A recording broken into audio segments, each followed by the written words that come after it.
Assalamualaikum warahmatullahi wabarakatuh.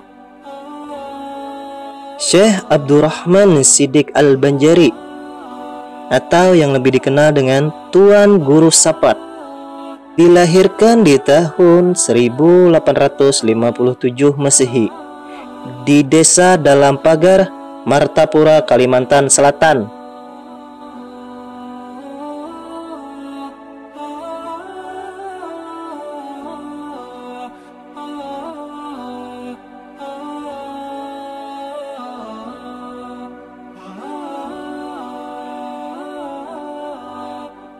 Tuan Guru Sapat dilahirkan di akhir masa pemerintahan Sultan Adam Al-Watsik Billah bin Sultan Sulaiman Al-Mutamidillah.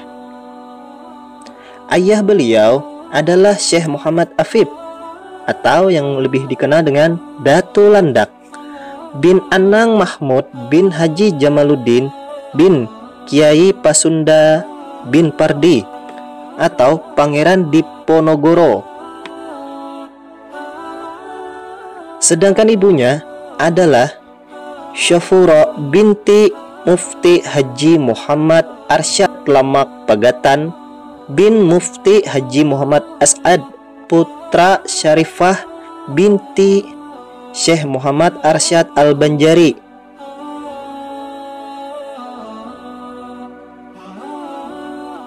Ketika beliau berusia 3 bulan, ibunya meninggal dunia dan kemudian diasuh oleh saudari ibunya yang bernama Saidah. Di dalam asuhan bibinya dan juga nenek kakeknya, yaitu Syekh Muhammad Arsyad Lamak, kakeknya ini meninggal ketika usianya baru sekitar 1 tahun. Dan mulai saat itu hingga dewasa, beliau diasuh oleh neneknya yang bernama Ummu Salamah. Neneknya ini adalah seorang perempuan yang solehah, yang berilmu pengetahuan dan suka beribadah. Maka beliau dididik serta diajari membaca Al-Quran. Kemudian setelah dewasa, barulah beliau disuruh belajar ilmu agama ke Dalam Pagar Martapura.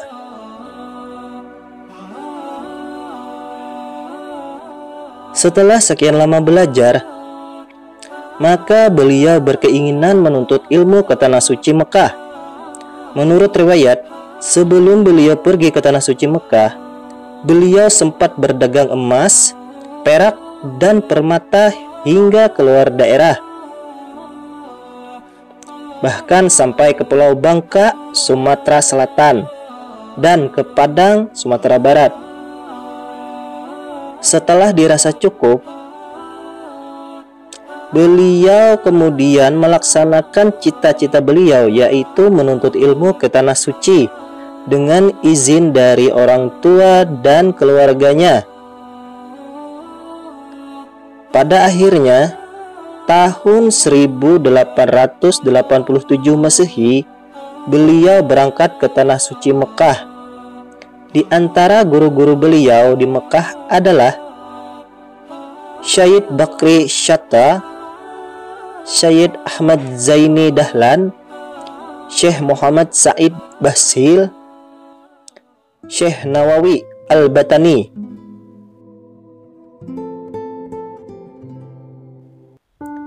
Beliau bermukim di Mekah sekitar 7 tahun.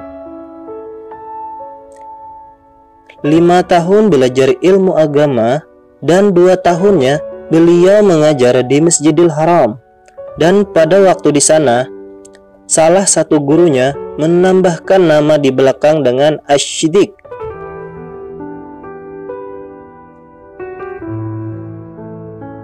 Dalam salah satu riwayat, beliau pulang ke kampung pada tahun 1894 Masehi setelah mendapatkan izin dari guru-guru beliau. Dan setelah setahun beliau berada di Martapura, Kalimantan Selatan, beliau pindah ke Sumatera bersama keluarganya. Indragiri adalah sebuah kerajaan yang terletak di Kepulauan Riau, Sumatera. Disinilah beliau memilih tinggal di sebuah kampung yang bernama Sapat. Di kampung ini, beliau membuka lahan pertanian dan perkebunan serta membuat irigasi untuk pengairan sawah-sawah.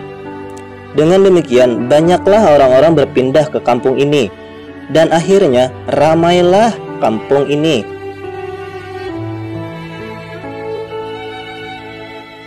Hingga pada suatu hari, datanglah utusan dari istana kerajaan negeri Indragiri menemuinya untuk menyampaikan undangan dari Sultan Mahmud Syah. Supaya beliau berkunjung ke istana, Sultan meminta beliau supaya mau menjadi mufti kerajaan Indragiri karena keluasan ilmu beliau. Setelah Sultan memohon dengan berdasarkan kepentingan umat, akhirnya beliau menyetujuinya. Beliau sempat pula mengarang berbagai macam kitab seperti kitab tauhid, fikih, tasawuf, serta kitab-kitab lainnya yang berkaitan dengan agama.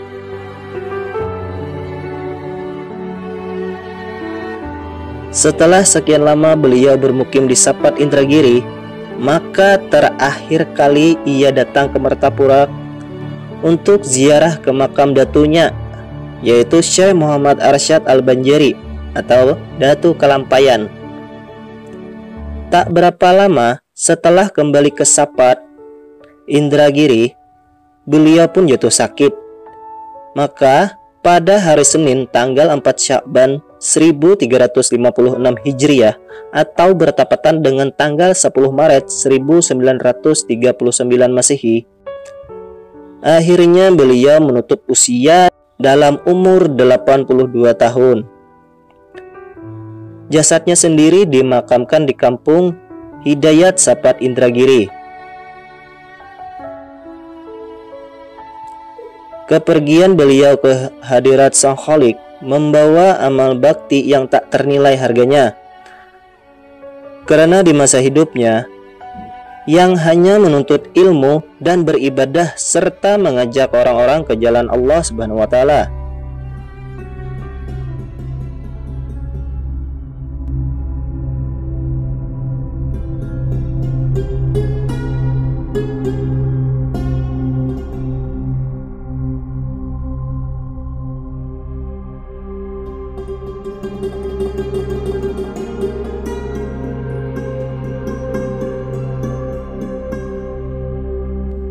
Subhanallah, mudah-mudahan kita semua dikumpulkan dengan orang-orang soleh di akhirat nanti.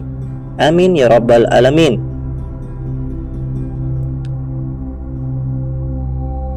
Wallahu a'lam bishawab.